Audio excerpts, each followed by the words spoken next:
see a picture of yourself and think, is that what I look like? Or worse, you've spent money on a photo shoot for headshots or brand photos and you can't find one photo that you like? Or how about this? You see your face on Zoom or you record some videos and you go, yep, that's not going anywhere. I'm camera off. I don't like how I look. I don't like how I sound. I will show up on camera later. If you can say yes to either of those, you're not alone and you're in the right place because this podcast changes that. Welcome to Confidence on Camera with me, Christine Brunelli, your host, where we talk all things style, presence, and polish for women who lead. And today we're going to talk about some things that hold us back from showing up on camera. They keep us invisible and they include pretty privilege. Oh, it's really terrifying when I start to share these numbers. But just don't worry. By the end of the episode, you'll understand why percentage points, video stats, and beauty bias, yes, beauty bias matters. And then I'm going to show you practical ways and mindset shifts that you can implement right away so that you can start showing up on camera with confidence in ways that work to your advantage. Are you ready? Let's dive in. The number one reason my clients, the people that I specifically work with, really resist being on camera is because they don't like how they look.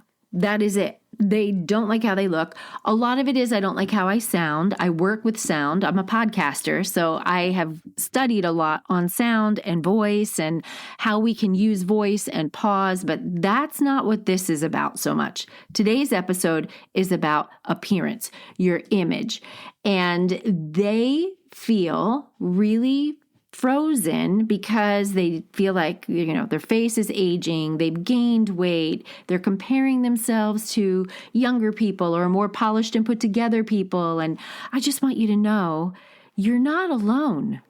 You're not alone. I'm going to share the stat with you about that in a minute. And it's not just about gaining weight, by the way. It's not. But you are not imagining that looks, confidence, and visibility impact how people perceive you. So I can validate you right now if you are not showing up on camera or even not putting out a headshot. Like you're not putting a profile picture somewhere. I used to have a bumblebee and then my dog. So I'm that girl. I know you. If this is you, I know how you feel if it's really hard for you to put your face out there. We're not even going to video yet. I'm just talking about a static picture. If that's you, because you don't like it, you are self-critical, I just want you to know it is a little bit justified. So just a little. It is. And I'm your girl that talks about the power of first impressions. We read someone, we judge someone, not who they are as a human, but who they are in general in less than 5 seconds, looking at their photo. Example, and you do this, I do this. We look at someone's photos, we decide how educated they are, we decide how their diet is, we decide how active they are, we make decisions on how educated they are, we make decisions on their sexuality. Just that in general, all in less than 5 seconds, we size people up on all of these things. Everybody does. So if you're concerned about how you're perceived on the other side of the camera lens, yeah, I want to say you are correct. You should have a little bit of pause to go, am I putting out the right message? But here's the thing. This self-critical, I want to call it self-hatred because you're really not loving yourself and giving yourself a break and giving yourself grace when you're criticizing your pictures. I learned that myself. I'm someone speaking from experience. It doesn't have prejudice, this whole self-loathing or self-criticism doesn't have a prejudice toward old women, heavy women, thin women. It's all women. It's over 85% of women in North America. And women that you think are stunning, sometimes, and I can tell you this because I've spoken to them, will cry when they look in the mirror, and I'm not exaggerating, like cry and go, I don't know who you are. This is not what I recognize. They see photos of themselves and they're devastated because they have such poor self-image. So that's where I want to give you a little nudge and say, yes, while it's true we should pay attention to how we're perceived in our photos and videos, it is not true that you are not worthy of being seen. It is not true that you are not a beautiful human being. Those are lies that we are telling ourselves when we compare to other people, we compare to the beauty standards that are in the world, and I'm going to talk about those, but we need to drop that perfectionism and comparisonitis that we have, because that's head trash. So there has to be this delicate balance of, while yes, we need to put ourselves out there, I am enough. I want you to just sit with that for a minute. You are enough. If your teeth are a little crooked, it's okay. If you have a beauty mark on your face that bugs you, and maybe I'm calling it a beauty mark and you call it sun damage. I'm calling it a beauty mark. It's uniquely you, right? If you have wrinkles, if you have one eyebrow that doesn't match the other eyebrow, well, they're sisters, not twins. It's okay.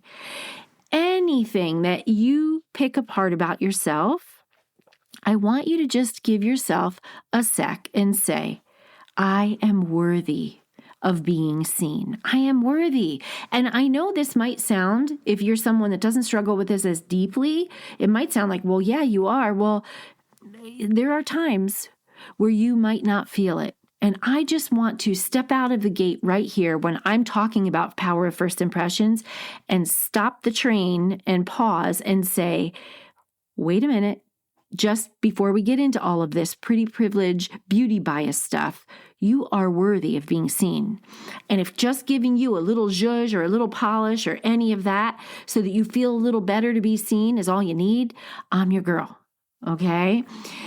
Attractive people, and this is male and female, earn $20,000 more per year than their ugly peers.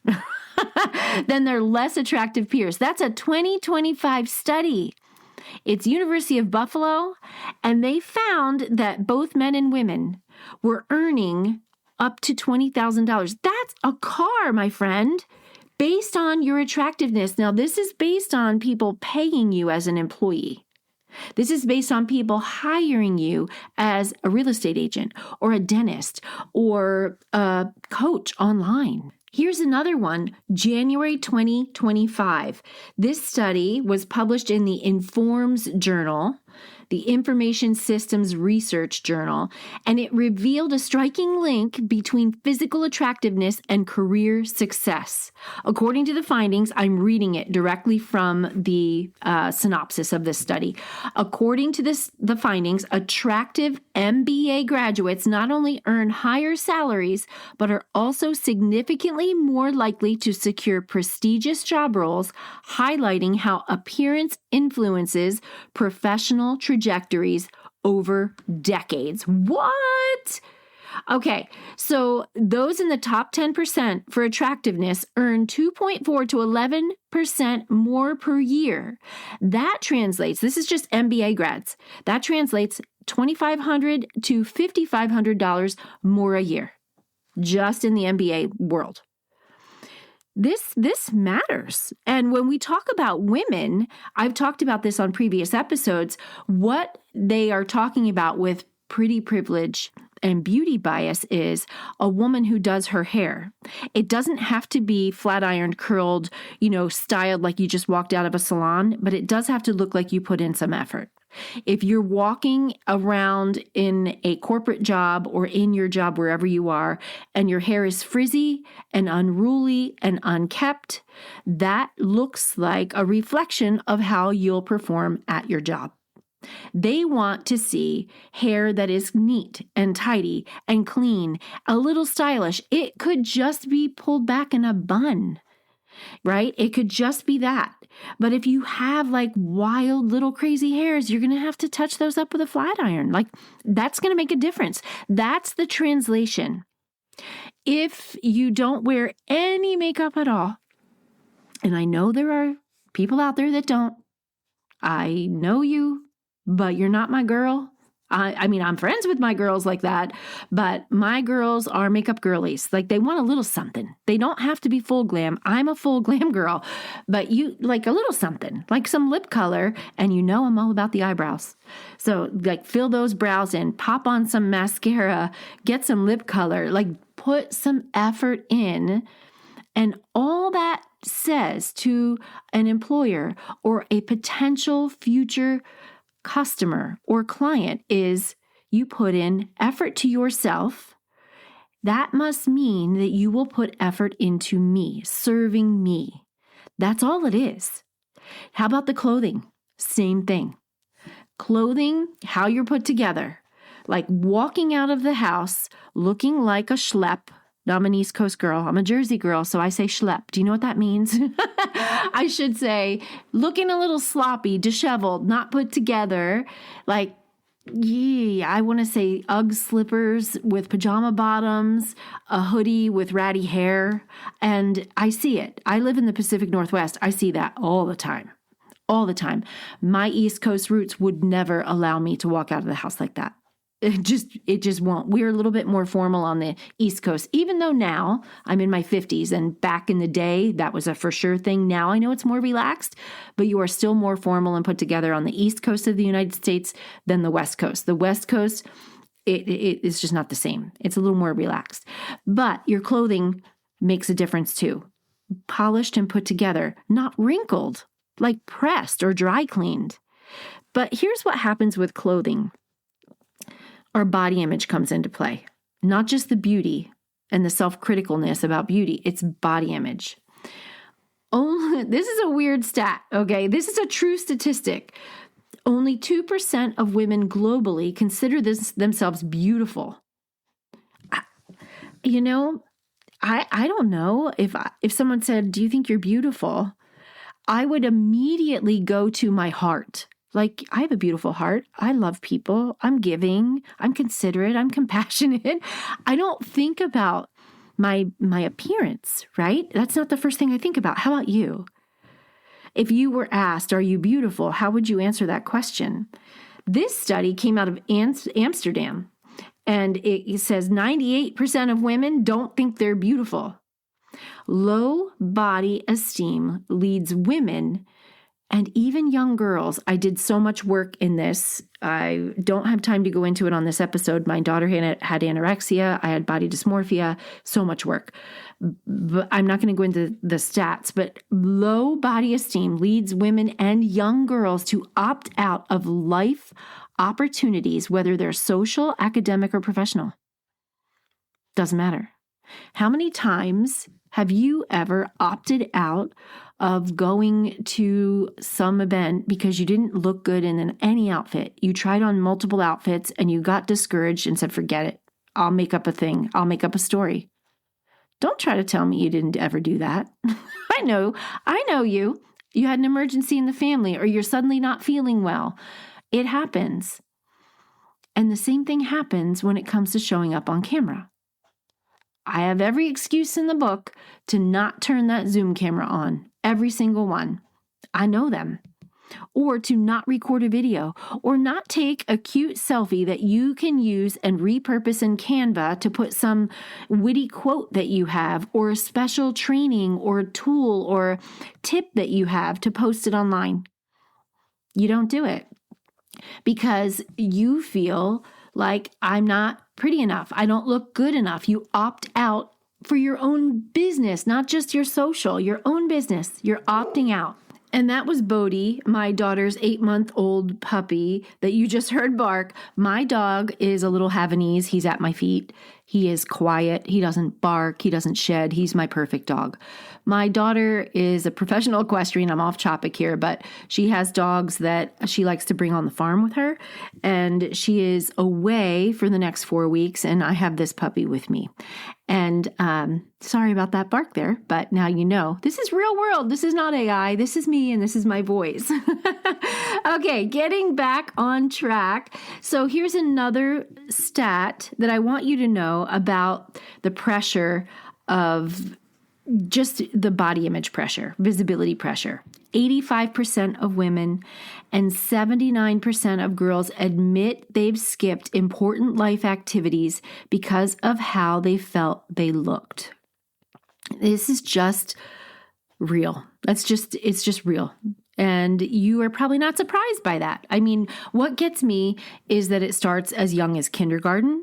And I don't have time to go into it today, but it carries with us into adulthood. But now, how does that translate into you being on camera for your business? If you're not putting yourself out there, my girl, you're leaving money on the table. You're leaving leads, you're leaving collaborations, you're leaving all opportunities, potential future clients, all kinds of things on the table. It doesn't mean that every time you show up on video, you're going to make a sale. That's not the point. It means that you can nurture an audience, you can grow an audience, you can connect with people. They can get to know you, like you, trust you. And it does take time. We are in a trust recession, so it's not going to happen overnight, but it's not going to happen at all if you're not out there. And I know because I work with you and women like you, women that are not showing up on camera, they're not out there for their businesses and they keep putting it off. And a lot of my clients are already successful off camera. And it's a little bit tricky because they keep going, well, I've gotten this far without being on it, but I really want to get out there. And so it's tricky because you keep procrastinating. And the longer you put it off, the harder it is. 89% of businesses now use video marketing, but certain industries climb to 91%. What? Okay, this is from 2025. Let's just see. I'm going to share some of this with you. This is 93 video marketing stats in 2025, latest data and trends. 82% of internet traffic will be video in 2025 by the end. 82%, with users spending an average of 100 minutes per day watching online videos. So it's no longer an add-on. This is the backbone of your marketing. It is. I mean, this is it. So we have TikTok and Instagram. They now drive 70% higher engagement with short form clips. YouTube, and this is true for 2025. If you're listening to this after September, October 2025, this could change, but right now YouTube is more popular for longer form video. YouTube long form video makes up for 90% of YouTube video consumption. So TikTok and Instagram short form. Short form is anything under 60 seconds, anything under a minute, anything. And honestly, I just watched my daughter scroll, she's millennial, scroll through TikTok. She's on a video for 2 seconds. I was in the car. We were waiting somewhere in a parking lot. She was scrolling through TikTok and I watched it for my own study. Like, dang, 2 seconds? Like if a video didn't get her in 2 seconds, she's gone. But that's a whole lot of video consumption when you're thumb scrolling, and you're probably the same way. You might give it a little more time, but that's what short form is. Like grab them, hook them fast. And then the long form is your nurture content, your educational content. And it is out there on TikTok and Instagram. But the algorithms on TikTok, Instagram, and I should say Facebook, don't push long-form content like YouTube does. So because we have all of this consumption on social media with video, it makes sense why 89% of marketers actively use video marketing and 95% see it as a crucial tool in their strategy. I mean, everybody is using video marketing. Everybody. When you go on the platforms and start seeing ads, or maybe they're not ads, it just shows up in your feed.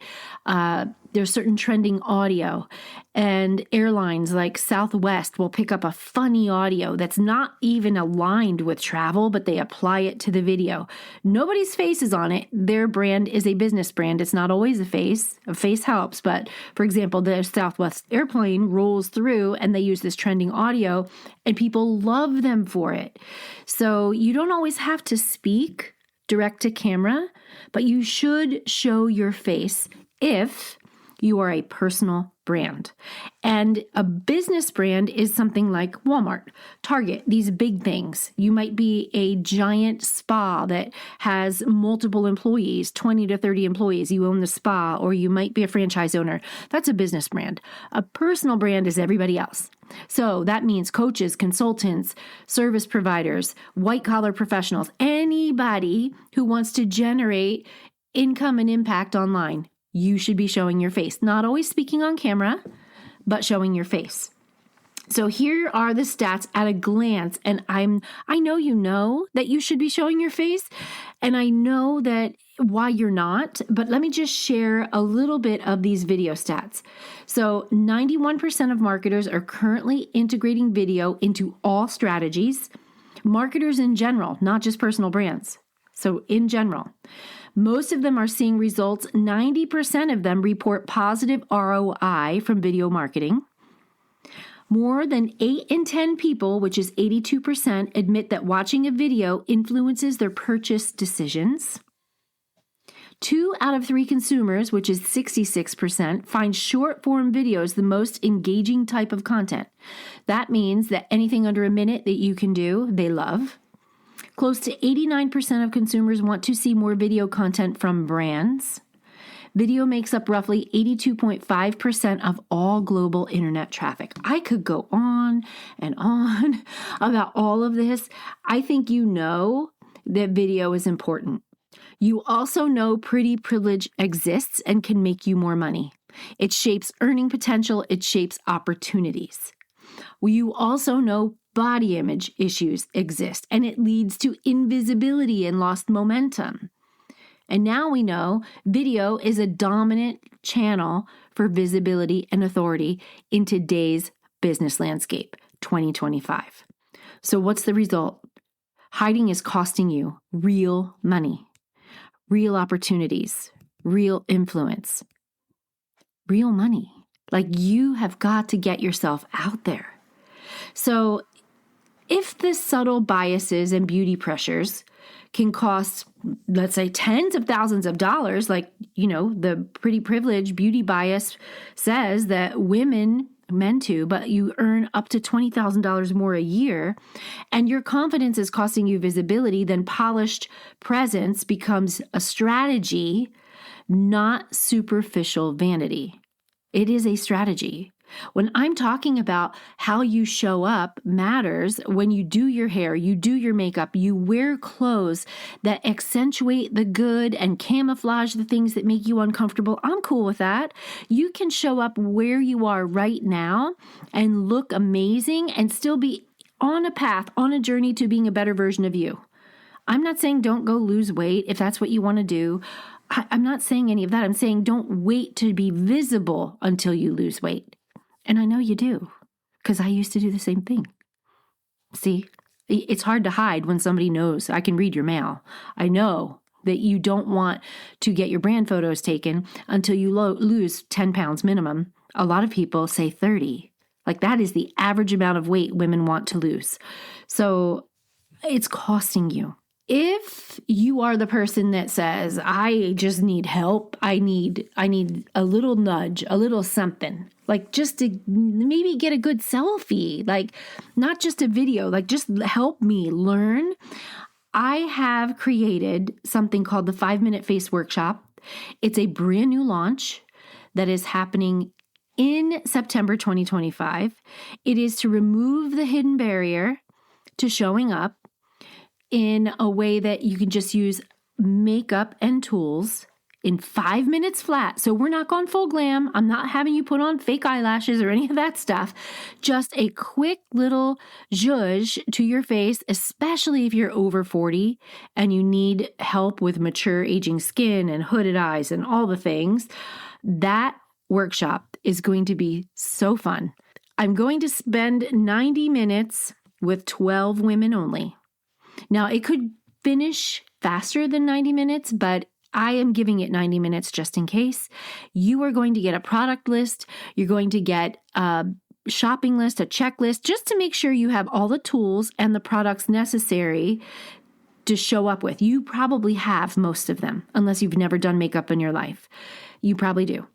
And then you'll get it when you register so that you can be prepared. And then we show up on Zoom together, and I'm going to give you a quick 5-minute face. I'm going to break it down step by step by step. You're going to put your makeup on with me on camera, and I'm going to coach you and teach you as you do it. That's why there are only 12 spots, 12 seats allowed in the whole thing. Because if it was more women than that, I wouldn't be able to give you the individual attention that you need or want, and we'd never get out of there. So I want to give you the opportunity to do that so that you feel camera ready. I'm going to have the link to register or get more information in the show notes, so go tap that now. And just remember, seats are limited, and it is very hands-on. I am not letting you get out of that call without feeling really good about doing your own makeup and feeling a little prettier, just a little bit more done. And then you get to leave with your makeup done for the whole day. Bonus. And I just want to remind you, none of this is about vanity. It's about actually equity. If the data shows that appearance bias and visibility rules, like your appearance and beauty is a bias and visibility is the rule of the game right now, then investing in how you show up is investing in your business. Imperfectly visible beats invisibly perfect every time. I can't believe I said that without messing up. Imperfectly visible beats invisibly perfect every time. So we're not striving for perfection here. We're striving for some polish and a little bit more confidence when we show up. And I'm here to help you do that. Go grab that link, tap it, save your seat. And until next time, my friend, keep showing up, keep shining, and I'll be back soon.